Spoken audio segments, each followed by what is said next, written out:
Poke King, and we're back with another banger. Today we're looking at probably my favorite deck to come out from Surging Sparks. Now, yes, you're seeing a Comfy. It is a Lost Box variety version, whatever you want to call it, deck, and it's with Pikachu EX. I personally think this is one of the better ways to play Pikachu. It's pretty versatile.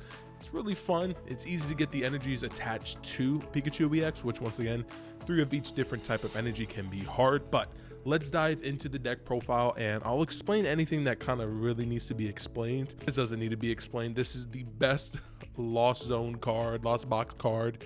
You want to call it Comfy. We do play a 4 if you don't know what you do with Comfy. There's many videos on the channel, but you look at the top 2 cards of your deck, put one in your hand, one of the Lost Zone. So this card is super vital. You prize all 4, you're probably not going to win, but once again, I don't think I've ever done that out of how many games I've played. We do play a 1 of Cramorant. This is definitely one of the better early game attackers. What I love with Cramorant and kind of like Sableye is, and once again we do play a 1 Sableye, is that you have an early game attacker in the Cramorant where as long as you have 4 or more cards in your Lost Zone, you basically get to spit instantly for 110 for free, as you can see right there. Yeah, the little 110. And then you have Sableye.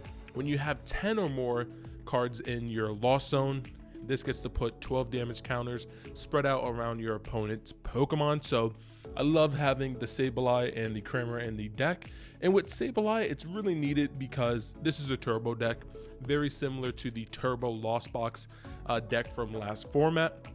Very similar to Andrew Hedrick's deck, but with the Lost Mine being able to put the damage counters, you can set most of the Pokemon up to be knocked out by Pikachu EX. So Sableye, honestly, if you can get off turn 2, you're most likely winning your game, no matter kind of what deck you play against. But even a turn 3 Sableye is just so good. Now, the start of the show, I'm waiting for my other Pikachu to come in, so don't pay too much attention to that. But we play 2 of the new Pikachu EX. This is the Terra Pikachu. It has Resolute Heart. If this Pokemon has full HP and would be knocked out by damage from an attack, it is not knocked out and its remaining HP becomes 10. This card is so good in Lost Box because there are some times where you're really digging and you don't hit the 4 in the Lost Zone to attack with Cramorant, or Cramorant is prized. So you're kind of just waiting to get to Sableye. You're maybe loading up a Pikachu EX, but the ability is so good, allowing you to kind of pivot into a 1-turn stall to where it doesn't matter, it only has 200 HP, but it hits for 300 with 3 different energies, grass, lightning, and metal. You discard 3 energies from this Pokemon, does 300. So it works really well with having an energy in your hand and then your Mirage Gate for 2 different color energies.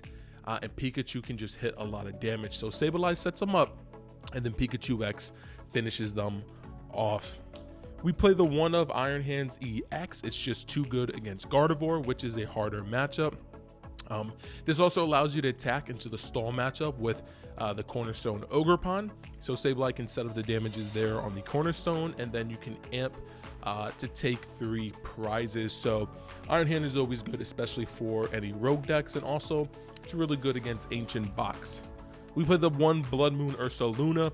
Super versatile. This deck pretty much just auto wins against Raging Bolt, which is seeing a lot of play. Because you have Blood Moon Ursaluna, we play a lot of Lost Vax.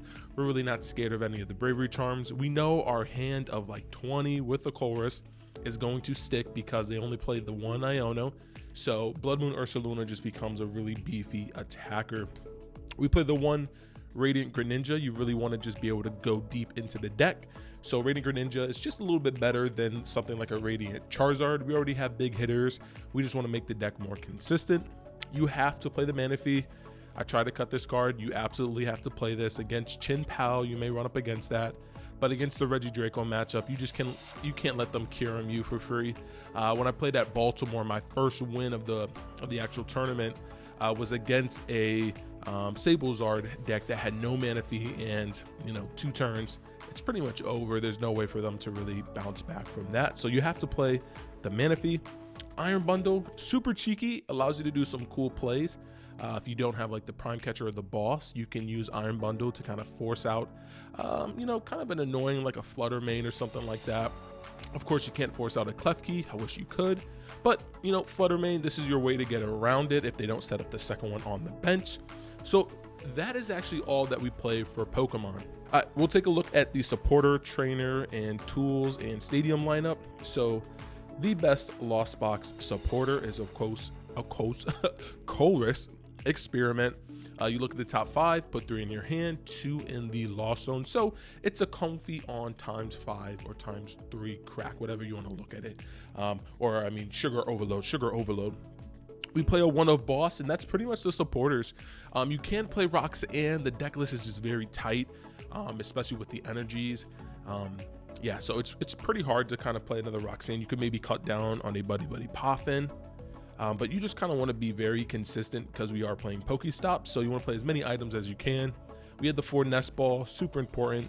Late game, you just want to be able to, you know, have as many Nest Balls as you can when you need to go into pivoting into a different EX. We have 4 Buddy Poffin, such a great card early game, and then late game, it's great to just, you know, ditch these into the Lost Zone off of Comfies or with Lost Vacuum. And then we play 4 Mirage Gate. Pretty much by playing 4 of every item, because you're potentially going to Lost Zone, at least you would say 1 of every item. Having 3 makes it functionable for almost any deck, so whether it be Nest Ball, Poffin, but especially with the Mirage Gates and the Super Rods, you have to play 4. I personally think, especially if you're playing a very heavy turbo deck for Lost Zone, it's just necessary, because if you Colress away and you draw into like 3 Mirage Gates, you got to at least take 2, and then you're probably getting rid of something else that's pretty good. We play 4 switch cards. Everything is a basic Pokemon, so you might as well play the best switch item for a basic deck, because it can remove 30 damage when you do switch. We play 4, here we go, 4 regular switch. If I could play 8 switch cards, of course you would, but you know, we don't have that. We don't have escape rope, so you play 4 switch. And then last up is for the 4-ofs is we had the 4 Super Rod. You can always usually afford to get rid of 1, but most of the times you need to win games by at least having 3. 2, you can maybe argue maybe just having 2, but at least 3 within a deck. And I just mean like when you're actually Lost Zoning, so you do got to play 4. But when you're Lost Zoning, you can afford to Lost Zone at least 1. And same with this Lost Vac, at least 1 or 2 you have to keep into the deck when it comes to, you can afford to Lost Zone 1 of the Lost Vacuums, but this card is busted. It allows you to get into your turn 2 Sableye potentially, but it also allows you to get into your turn 3 going first Sableye, or getting to 7 for Mirage Gate to do some cool cheeky plays with like Iron Hands EX. So we play the 3 Lost Vacuum. We play the 1 of Heavy Ball. Of course, every Pokemon is a basic, so Heavy Ball, if you prize anything, this will search for it. We play the 1 Pal Pad, acts as kind of like the 5th and 6th Colress and our 2nd boss. So Pal Pad is super important. And there's also ways to prevent yourself from being kind of, you know, with this deck, they're going to try and stall you out from the standpoint of they're going to Iono you to like 3 cards, 2 cards. So late game, you want to Pal Pad back the Colresses so you draw into them. So because you do need a lot of your combo pieces to pop off. 1 Prime Catcher, it's the best ace spec for this deck. You don't play anything else. Don't think about playing anything else. It's also searchable. Well, you can mill it off a Pokestop and get it back. Rescue Board, it's the best tool card for Lost Box, honestly. So you play 1 Rescue Board. And then for the stadiums, we keep it pretty simple. 3 Pokestops. You just want to churn through the deck. You play so many items. You got to play a stadium that allows you to pretty much get items for free when you mill them. For the energies, no cut. We'll keep this simple. We do 2 Lightning. I originally was playing 3, but the issue there is the deck list is so tight that 2 is just fine enough. You can always Super Rod them back. But just make sure you deck check. You know, when you're searching off the first time, you got to count how many energies you have, because you need to know what you can Lost Zone when it comes to energies, because you will Colress and then hit like 3 energies and be like, all right, I kind of have to decide on what I take. So 2 Grass energies, and I just put them down. We play 2 Metal energies, and then for the Sableye, potentially this could go to 1, but because the deck relies so heavily on setting up, you know, against Charizard, you can do 30 damage with the Sableye or put 30 damage counters on it, and then you set it up with 300 HP to get knocked out by Pikachu. The ability then doesn't allow it to get knocked out by the opposing Charizard, and at that time you either boss up or you counter catcher to then grab the Pidgeot, you get the knockout, and then 1 Pikachu takes 4 prizes against Zard. All right, guys, so that was the Lost Box Pikachu EX deck profile. It is honestly one of my favorite decks to play in a long time. I really did miss Lost Box, especially with Reggie Draco being such a popular deck. You just weren't really seeing it, and I think this is one of the better Pokemon that you can use for Lost Box. Let me know what you guys would want to throw into the deck, whether it be like the Zacian from Crown Zenith, or if you want to maybe splash in a couple of water energies to attack with Greninja.